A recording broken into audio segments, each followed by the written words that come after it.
Hello everyone, once again Vidya's career institute welcomes you all.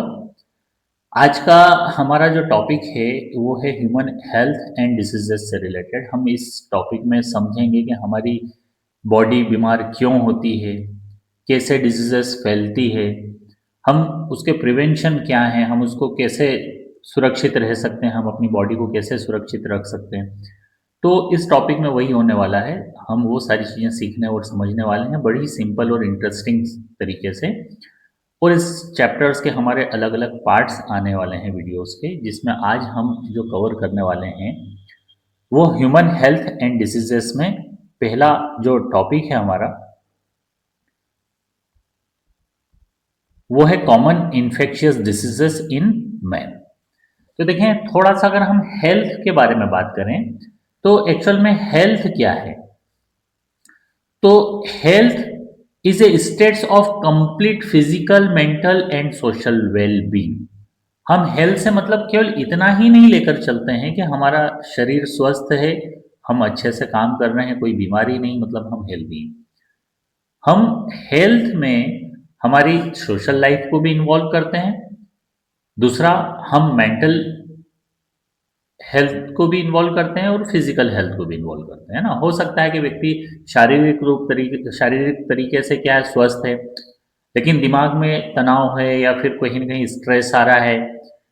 हो सकता है कि मेंटल फिजिकल इश्यूज नहीं है, लेकिन सोशल रूप से जनरली सामाजिक तरीके से कहीं ना कहीं प्रताड़ित किया जा रहा है। तो ये सारे एस्पेक्ट्स की बात कर रहे हैं हम लोग के। व्यक्ति का हेल्दी होना मतलब उसका physical, mental and social wellbeing होना ही हेल्दी कहलाता है। ठीक है। Health is affected by the genetic disorder. हमारी हेल्थ क्या कारण है कि हम बीमार हो जाते हैं या हमारी हेल्थ को अफेक्ट होगा। तो पहला पॉइंट बनता है जनरली जेनेटिक डिसऑर्डर का कहीं होना। हो सकता है कुछ इन्फेक्शंस हो, changes in the life style हो, जैसे कि हमारे लिए फूड, वाटर या रेस्ट, एक्सरसाइज, कोई सी आदत हमारी चेंज हो रही हो या हमारी कोई सी आदत गलत हो रही हो। तो ये हमारे लिए change in the life style भी जनरली हमारे हेल्थ को लेकर इश्यूज क्रिएट कर सकते हैं। Mind influences immune systems through the neural and endocrine systems। Generally जो हमारा दिमाग काम करता है वो इसी बेसिस पर काम करता है, जो भी सिग्नल आते हैं न्यूरल बेसिस पर ही काम करेगा। पूरा एंडोक्राइन सिस्टम हमारे लिए काम कर रहा होता है। ठीक है। When the functioning of an organ or the system of the body is adversely affected, it is called the disease. Disease हम बोल रहे हैं कि अगर बॉडी का कोई सा ऑर्गन या बॉडी का काम करना सही तरीके से नहीं हो पा रहा है, डिसफंक्शनिंग हो रहा है वहां पर, वो हमारे लिए किसमें शामिल कर लिया जाएगा, डिसीज में शामिल कर लिया जाएगा। डिसीज में भी इन्फेक्शियस हो सकता है। वो इन्फेक्शियस हो मतलब क्या, transmit from one person to the another, जिसको हम बोलते हैं जनरली क्या, कम्युनिकेबल, एक व्यक्ति से दूसरे व्यक्ति में फैलने वाली हो। ठीक है। दूसरा हो सकता है नॉन इन्फेक्शियस। नॉन इन्फेक्शियस से मतलब ये हुआ कि वो एक व्यक्ति से दूसरे व्यक्ति में फैल नहीं रही। ठीक है। तो वो हमारे लिए नॉन कम्युनिकेबल में शामिल कर लेंगे। Disease causing organisms are called the pathogens. वो सारे ऑर्गेनिजम्स जिसके कारण डिसीज हो रही है वो पैथोजेंस कहलाते हैं। हो सकता है पैरासाइट्स के बारे में बात करें कि parasites are the pathogens that harm the host. Parasites वो चीजें हैं, वो ऑर्गेनिजम्स हैं जो कि क्या करते हैं, जनरली होस्ट की बॉडी में इंटर हो जाते हैं और होस्ट की बॉडी को ही नुकसान पहुंचाने का काम करते हैं। ठीक है। अब यहां पर देखें कि हम अपने टॉपिक को अगर शुरू करें तो सबसे पहला पॉइंट बनता है हमारा आज के इस वीडियो का, वो है हमारे लिए common infectious diseases in man. है ना। यहाँ पर हम पूरे इंसानों के लिए बात कर रहे हैं एक्चुअल में, न कि केवल मेन को लेकर चल रहे हैं। हम लोग पूरे ह्यूमन के लिए यहाँ पर बात कर रहे हैं। ठीक है। कि पूरे ह्यूमंस में, है ना, मैं मेन से मतलब वही बात करना चाह रहे हैं यहाँ पर जनरली, नहीं तो स्टूडेंट्स ये समझ सकते हैं कि मैन और वुमन का कॉन्सेप्ट चल रहा है। ऐसा नहीं है एक्चुअल में, यहाँ पर हम पूरे ह्यूमन बींग्स को लेकर बात कर रहे हैं। ठीक है। तो कॉमन इन्फेक्शियस डिसीज, इन्फेक्शियस नाम से क्लियर हो रहा है कि जो कि एक पर्सन से दूसरे पर्सन तक के क्या होना है, फैलना है। कम्युनिकेबल डिसीजेस में हम शामिल कर सकते हैं। तो इसमें क्या होगा कि सबसे पहले कॉमन इन्फेक्शियस डिसीज में आता है क्या, बैक्टीरियल डिजीजेस। अब देखो पहला पॉइंट दे रखा कौन सा, तो बैक्टीरियल डिजीजेस मतलब बैक्टीरिया से होने वाली है। तो इसमें दो अलग अलग एग्जाम्पल हमने ले रखे हैं यहाँ पर, एक ले रखा है टाइफाइड का, दूसरा ले रखा है न्यूमोनिया का। टाइफाइड में जो पैथोजेंस है वो कौन है? पैथोजेंस मतलब जिसके कारण वो बीमारी हो रही है, टाइफाइड हो रहा है, वो पैथोजेंस का जो साइंटिफिक नेम है वो जनरली है सैल्मोनेला टाइफी। आप देखते होंगे कि आप ब्लड टेस्ट करवाते हैं, उस ब्लड टेस्ट में जनरली विडल टेस्ट होता है, तो विडल टेस्ट के बेसिस पर आइडेंटिफाई किया जाता है टाइफाइड को, तो उस टेस्ट में लिखा हुआ आता है पैथोजन का नाम, ठीक है, सैल्मोनेला टाइफी। तो ये जनरली पैथोजन का नाम हो गया जिसके कारण ये टाइफाइड हो रहा है। अब मोड ऑफ ट्रांसमिशन कैसा है? तो हम बोल रहे हैं कि it enters the small intestine through the food, water and migrate to other organs via the blood. ये जनरली हमारे खाने या पानी, कंटेमिनेटेड वाटर हम यूज कर रहे हैं, है ना, खाने का साफ सफाई का ध्यान नहीं रख रहे हैं, तो ये जो पैथोजेंस है ये इंटर हो जाएगा कहाँ पर? खाने के माध्यम से हमारे इंटेस्टाइन में, और इंटेस्टाइन में इंटर होने के बाद में वहां से ये माइग्रेट कर जाएगा, दूसरे ऑर्गन तक पहुंच जाएगा, जहां पर भी इन्फेक्शन फैलाना वहां तक पहुंच जाएगा with the help of the blood, क्योंकि ब्लड का काम ही, ब्लड तो कैरियर है, तो इसको भी कैरियर के रूप में जनरली ब्लड क्या कर लेगा? पैथोजन को लेकर चले जाएगा, दूसरी जगह तक पहुंचा देगा, ठीक है। अब अगर किसी व्यक्ति को टाइफाइड होता है तो उसके सिम्टम्स क्या होंगे? तो सिम्टम में सबसे पहले पॉइंट पर बात करते हैं कि सस्टेन्ड हाई फीवर, जनरली उसको बहुत ज्यादा तेज बुखार होगा, 39 टू 40 डिग्री सेल्सियस तक के बुखार होगा। वीकनेस होगी, ठीक है, स्टमक पेन होने लगेगा, क्योंकि देखो इन्फेक्शन कहां से शुरू हो रहा है? स्मॉल इंटेस्टाइन से। कॉन्स्टिपेशन हो जाएंगे, कॉन्स्टिपेशन मतलब हम बोल रहे हैं कब्ज, ठीक है, हेडेक होने लगेगा, लॉस ऑफ एपेटाइट होगा, सर दर्द होने लगेगा और भूख लगने में कमी आने लगेगी। एपेटाइट मतलब बोला जाता है भूख नहीं लगना, है ना, लॉस ऑफ एपेटाइट, एपेटाइट मतलब भूख होता है। इंटेस्टाइनल परफोरेशंस एंड डेथ में ऑकर। अब ये हो सकता है कि अगर बढ़ जाएगा, जब अगर उस पर फोकस नहीं किया गया या टेस्ट के उसमें पता नहीं चला, हमें आइडेंटिफाई नहीं कर पाए सही समय पर, तो ये एक सीरियस डिसीज के रूप में व्यक्ति की क्या हो सकती है? डेथ तक हो सकती है। इसके लिए देखो टेस्ट बता रखा है, जो मैंने आपको बताया था कि विडल टेस्ट होता है, जो कि कंफर्मेशन ऑफ डिसीज को रिप्रेजेंट करता है कि अगर टाइफाइड है तो विडल टेस्ट पर जाते हैं, और विडल टेस्ट रिप्रेजेंट करता है कि हाँ प्रेजेंट है या नहीं, पॉजिटिव है या नहीं, टाइफाइड है तो वो विडल टेस्ट से आइडेंटिफाई किया जा सकता है। नेक्स्ट आता है न्यूमोनिया। तो इसके लिए जो पैथोजन है जिसके कारण ये न्यूमोनिया होता है उसको बोलते हैं स्ट्रेप्टोकोकस न्यूमोनी, ठीक है। दूसरा भी नाम दे रखा है यहाँ पर, एक और होता है कि हिमोफिलस इन्फ्लुएंजा, तो ये दो नाम दे रखे हैं यहाँ पर। It infect the lungs alveoli, है ना, लंग्स एल्वुलाई में जनरली ये क्या करेगा? इन्फेक्ट करने का काम करेगा। Alveoli gets filled with the fluid leading to respiratory problems. अब एल्वुलाई क्या होने लगेगी? एल्वुलाई समझ में आता है, लंग्स के अंदर अंगूरों का जो गुच्छा होता है, इस तरीके से नॉर्मल लैंग्वेज में अपन समझ लें, वो हमारे लिए एल्वुलाई। अब ये एल्वुलाई क्या होने लगेगी? ये एल्वुलाई फ्लूइड से फिल हो जाएगी, फ्लूइड भर जाएगा इसमें, तो जिसके कारण रेस्पिरेटरी सांस लेने करने में हमें प्रॉब्लम होने लगेगी, रेस्पिरेटरी ट्रैक डिस्टर्ब हो गया वहां पर। मोड ऑफ ट्रांसमिशन क्या है इसका? कैसे ट्रांसमिट होगा? तो हम बोल रहे हैं इनहेलिंग द ड्रॉपलेट्स और aerosols release by the infected person. कोई कम्युनिकेबल है, इन्फेक्शियस है, तो अगर कोई डिसीज्ड पर्सन है, यानी जिसको ऑलरेडी निमोनिया है, बीमार हो रखा है वो पर्सन, अब उसने स्नीज किया, छींका, तो जो उसके नाक के थ्रू जो ड्रॉपलेट्स बाहर आए, वही ड्रॉपलेट्स या छोटे छोटे पार्टिकल एरोसोल फॉर्मेट में अपन बोल सकते हैं, जिसमें ये पैथोजन मौजूद होगा, स्ट्रेप्टोकोकस निमोनिया, या फिर हम बोल रहे हैं क्या, हाइमोफिलस इन्फ्लुएंजी। ये फिर जब हेल्दी पर्सन उसके पास में होगा और जब वो सांस लेगा, ब्रीदिंग करेगा, तो ये इन्फेक्शन वाले पैथोजेंस उसकी ब्रीदिंग के माध्यम से इन्फेक्टेड पर्सन से कहां पर पहुंच गए?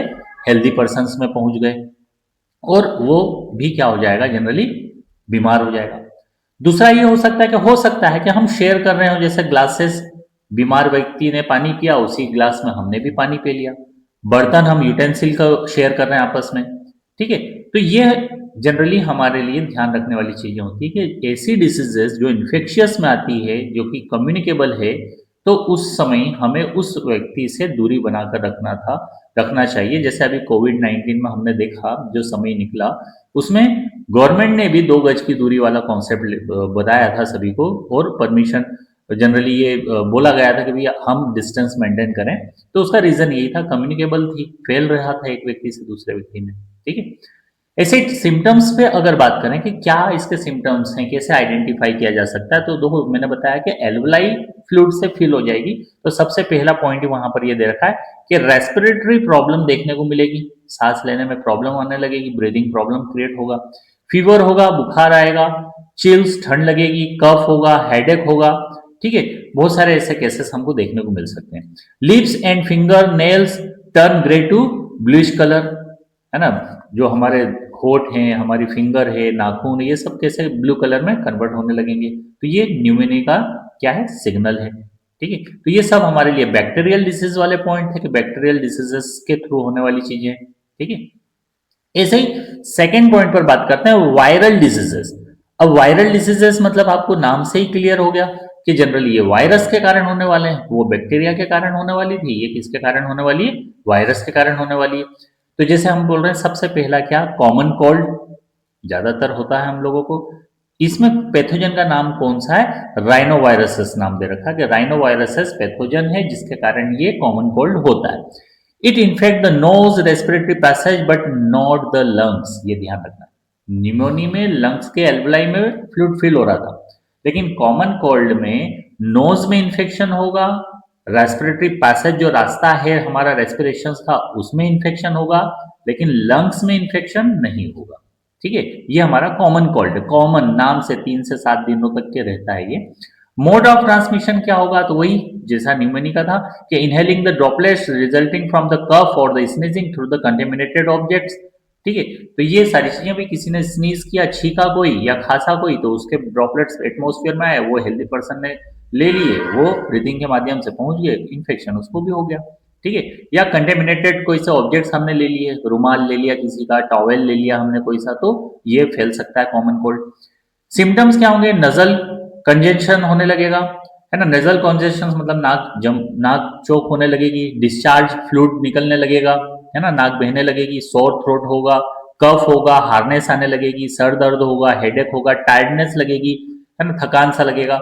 ऐसे सिम्टम्स हम बोल सकते हैं। जनरली ये कितना लास्ट फॉर 3 to 7 डेज, 3 से 7 दिनों तक रहता है, डिपेंड करता है व्यक्ति के इम्यून सिस्टम पर, है ना। इम्यून सिस्टम पर हमारा जो नेक्स्ट वीडियो आने वाला है उसमें हम इस चैप्टर का ही नेक्स्ट टॉपिक लेंगे, इम्यून सिस्टम का, है ना। तो ये चीज हम ध्यान से समझें।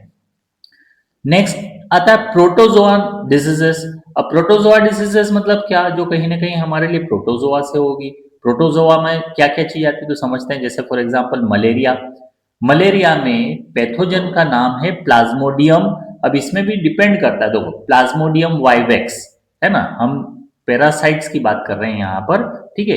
पैरासाइट है हमारे लिए ये, ठीक है। पैरासाइट्स किनको बोलते हैं, जो किसी की बॉडी में जाकर सीधा नरिशमेंट को एब्जॉर्ब करने का काम करते हैं। तो 2 तरह के पैरासाइट हो सकते हैं, एक एंडोपैरासाइट्स, दूसरा एक्टोपैरासाइट्स।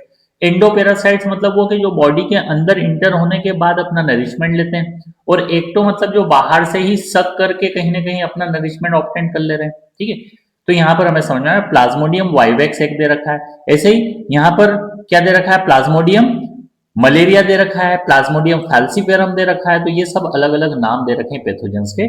मोस्ट सीरियस यानी मैलिग्नेंट है ये, मैलिग्नेंट हम बोलते हैं जनरली किसको, कि जिसमें कि सेल ग्रोथ बहुत तेजी से होती है, वो मैलिग्नेंट के केस में जाता है। कैंसर हमारे लिए एक मैलिग्नेंट केस में जाता है, ठीक है। यहाँ पर प्लाज्मोडियम है, ये बहुत तेजी से फैलता है, बहुत तेजी से बढ़ता है, अंदर इंटर हो गया तो बॉडी में ब्लड में बहुत तेजी से रैपिडली डिवीजन करेगा। तो मैलिग्नेंट है ये मलेरिया, जिसके कारण क्या होगा, ये किसके थ्रू हो रहा है मलेरिया जनरली, तो हम बोल रहे हैं प्लाज्मोडियम फैल्सीपेरम के थ्रू जनरली हो रहा है। मोड ऑफ ट्रांसमिशन कैसे फैलेगा, तो by female Anopheles mosquito, male नहीं फैलाते हैं, ध्यान रखना। फीमेल एनाफ्लीज मॉस्किटो, हिंदी में बोलते हैं मादा एनाफ्लीज मच्छर, ठीक है, उसके थ्रू जनरली हो रहा है। सिम्टम्स क्या होंगे, तो हम सिम्टम्स में बात करें कि हिमोजोइन होगा। हिमोजोइन से मतलब यूं बोल दिया जाए कि हिमोजोइन क्या है, एक्चुअल में प्लाज्मोडियम अपना जो टॉक्सिक रिलीज करता है, उसका नाम है हिमोजोइन। तो हिमोजोइन जनरली रिलीज करेगा, जिसके कारण हमें ठंड लगने लगेगी, हाई फीवर होगा और रिपीट होता जाएगा। रिकरिंग रिकरिंग मतलब हर 3 से 4 दिन में रिपीट हो रहा है हमें। ठीक है, तो ये ध्यान रखना, ये मलेरिया के सिम्टम्स हो गए। ऐसे नेक्स्ट है एमियोबॉइसिस। एमियोबॉइसिस मतलब हम ये बोल सकते हैं कि एमियोबिक डाइसेंट्री बोल सकते हैं। डाइसेंट्री बोला जाता है जनरली पेचिस को। ठीक है, डाइसेंट्री किस उसमें आता है? पेचिस में आता है। तो अमीबोइसिस ऐसे पैथोजेंस जैसे कि क्या, एंटा अमीबा हिस्टोलिटिका पैथोजन का नाम दे रखा है। मोड ऑफ ट्रांसमिशन सबसे ज्यादा हम बोलते हैं हाउस फ्लाई। हाउस फ्लाई क्यों? क्योंकि ये मैकेनिकल करियर है। मैकेनिकल करियर मतलब क्या, एक जगह से दूसरी मशीनरी की तरह काम कर रही है ना।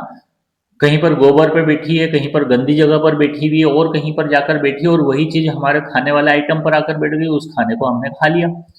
तो आप देखें कि बड़ा साफ सफाई का ध्यान रखना होता है। तो हाउस फ्लाई मतलब जो मक्खी है हमारे लिए, वो उसके लिए हम बोल रहे हैं कि ट्रांसमिट कर रही है, जनरली एक जगह से दूसरी जगह फैलाने का काम कर रही है। कहाँ? From the faeces to the food. देखो अभी मैंने आपको एग्जांपल दिया, कहीं पर गंदी जगह पर बैठ गई, पोटी पर बैठ गई, कहीं पर या गोबर पर बैठ गई, तो यहाँ पर वही बोल रखा है मल। फेसेस मतलब होता है मल, किसी भी जानवर का हो सकता है, इंसान का, कुत्ते बिल्ली का हो सकता है। तो वहां उनके मल, उनके गोबर के बेसिस पर बैठी वहां पर, और वहां से जाकर फूड या पानी पर जाकर बैठ गई, तो वो हमारे लिए क्या कर दिया उसने? पैथोजन को ट्रांसफर कर दिया। और कौन से पैथोजन पर बात कर रहे हैं यहाँ पर? एंटा अमीबा हिस्टोलिटिका पर बात कर रहे हैं। सिम्टम क्या होगा? तो कॉन्स्टिपेशन मैंने अभी बताया, डाइसेंट्री पेचिस है। ठीक है, कॉन्स्टिपेशन होगा क्योंकि हमारे स्मॉल इंटेस्टाइन में इन्फेक्शन होगा। पैचिस किसको बोलते हैं जनरली? आप ध्यान रखना, दस्त और पेचिस दोनों अलग होते हैं, है ना। हम एक तरफ बोलते हैं लूज मोशन, दूसरी तरफ बोलते हैं डाइसेंट्री। लूज मोशन में तो पतली पोटी होने लगती है, पानी के साथ में बहाव होता है। लेकिन पेचिस में क्या होगा कि ये जो है कॉन्स्टिपेशन के साथ साथ म्यूकस रिलीज होने लगेगा, म्यूकस के साथ में हम कह सकते हैं ब्लड देखने को मिलेगा, तो ये पेचिस है। ठीक है, तो कॉन्स्टिपेशन, एब्डोमिनल पेन होने लगेगा, क्रैम्प्स मरोड़े आने लगेंगे, stools with the excess mucus. जो हम पोटी कर रहे हैं, स्टूल मतलब होता है पोटी, जो पोटी कर रहे हैं वो एक्सेस म्यूकस के साथ में रिलीज होगी, और हो सकता है उसमें ब्लड क्लॉट्स भी हो, यानी ब्लीडिंग भी हो। ठीक है, तो ये जनरली उसके क्या है? सिम्टम्स है। ऐसे ही फोर्थ टाइप आता है हमारे लिए हेलमेंथिस डिसीज के बारे में बात कर रहे हैं। 4 टाइप्स हमारे लिए, जैसे यहाँ पर एस्केरियासिस बोल रखा है। एस्केरियासिस मतलब क्या? सबसे नाम ही इस डिसीज का उसके पैथोजन के बेसिस पर रखा गया है, क्या? एस्केरिस।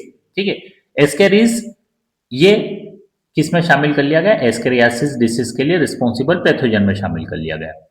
ये एक्चुअल में इंटेस्टाइनल पैरासाइट होता है। इंटेस्टाइनल मतलब इस इंटेस्टाइन में मौजूद होगा। ठीक है, मोड ऑफ ट्रांसमिशन क्या होगा इसका? सॉइल, वाटर, वेजिटेबल, फ्रूट, इन सब के माध्यम से जनरली वो क्या हो जाएगा? फैल जाएगा।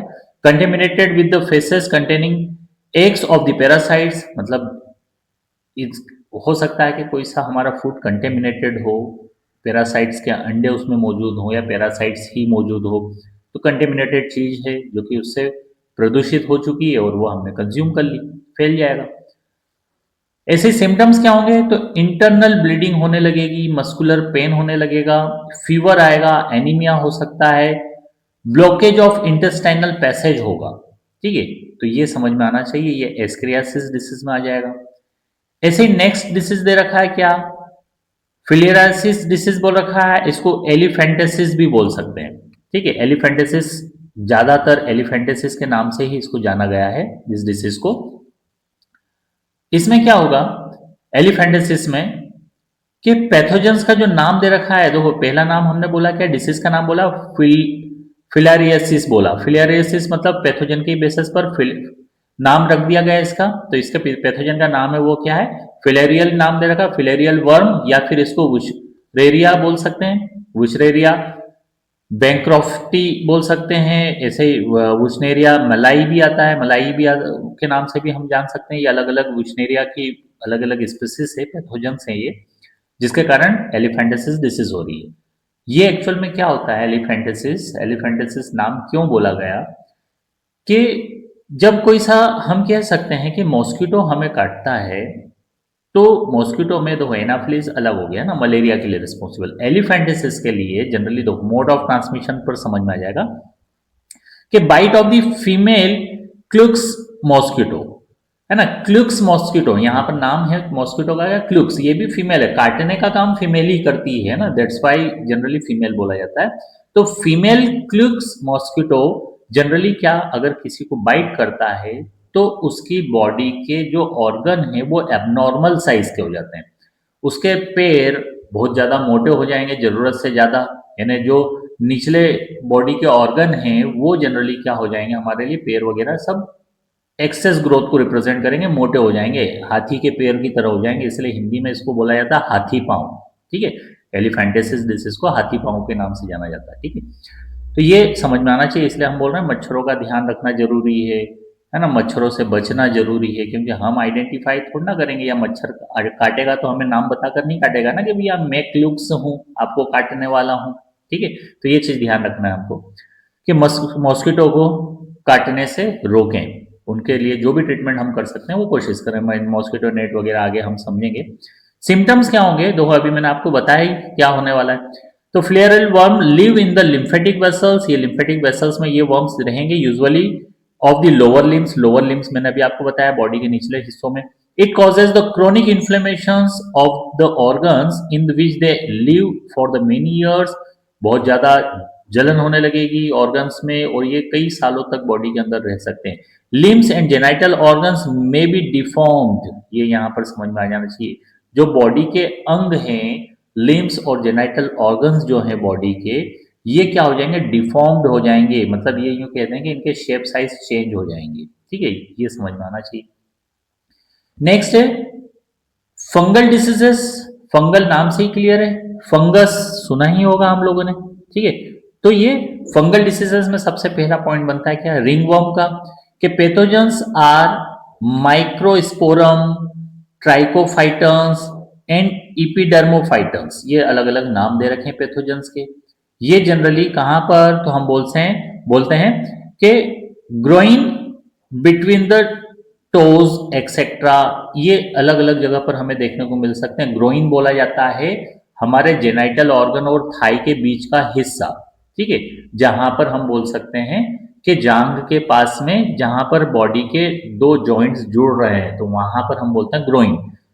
फिर टोज के बीच वाला हिस्सा जहां पर ये फंगस होने हो सकती है, तो पैर के टोज के बीच में, ऐसे जहां पर भी जॉइंट्स होते हैं वहां पर ज्यादातर, क्यों, क्योंकि पसीना वहीं पर ज्यादा जमता है। ठीक है, मोड ऑफ ट्रांसमिशन क्या है, मोड ऑफ ट्रांसमिशन में हम बोल रहे हैं कि फ्रॉम द सॉइल और by using the towels, clothes, comb, है ना, ये सब हम कहते हैं कि एक इन्फेक्टेड पर्सन का टॉवेल हमने यूज कर लिया, हमको भी हो जाएगा तो फंगस फैल जाएगी। ठीक है, इस तरह से ये फैल सकते हैं। ये हीट और मॉइस्चर दोनों हेल्प करती है फंगस को ग्रो करने के लिए। ठीक है, तो ये चीज ध्यान रखेंगे। सिम्टम्स क्या आएंगे इसके, तो सिम्टम्स आएंगे क्या, ड्राई स्कली, lessons of skin, nail, scalp etcetera.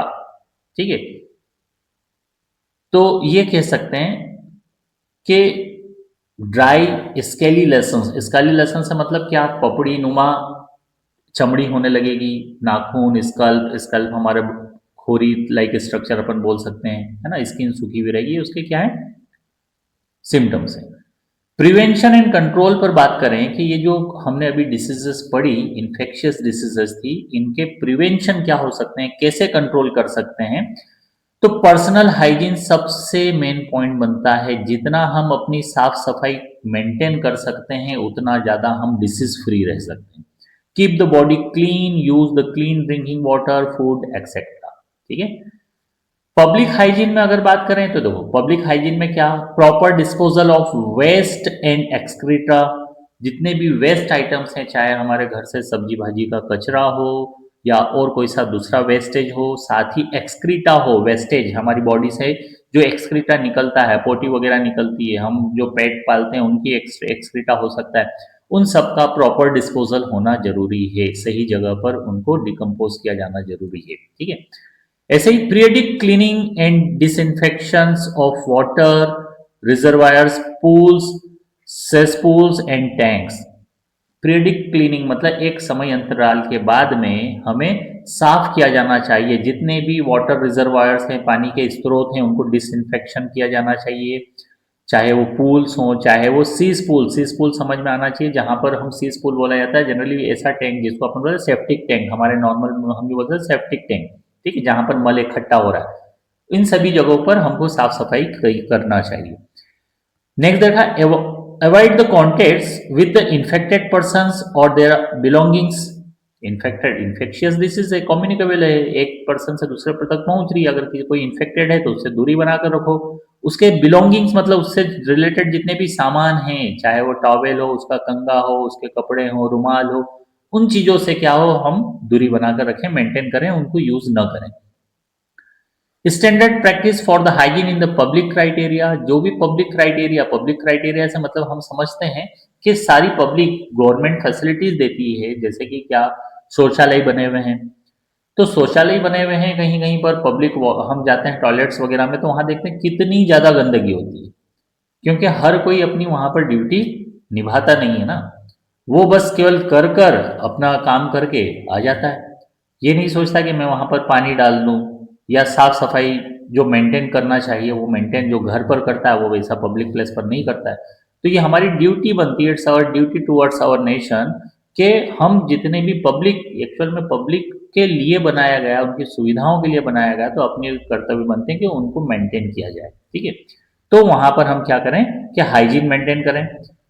दूसरा ये कि control and eliminated the vectors. ऐसी चीजें यानी मॉस्किटोज वगैरह के लिए हम कंट्रोल कर सकते हैं या उनको हटा सकते हैं, कैसे, avoid the stagnation of water, पानी के इकट्ठा होने से रोक सकते हैं। कहीं पर हो सकता है कि गड्ढा हो, या फिर कहीं पर टायर रखे हुए हो, या हो सकता है पानी भरा रहा है किसी जगह पर, तो स्टेगनेशन ऑफ वाटर हो रहा है, पानी इकट्ठा हो रहा है, तो पानी को हम वहां से इकट्ठा होने से रोक सकते हैं, ताकि मॉस्किटो अंडे न देंगे, अंडे नहीं देंगे तो जनरेशन उनकी आगे डेवलप नहीं हो पाएगी।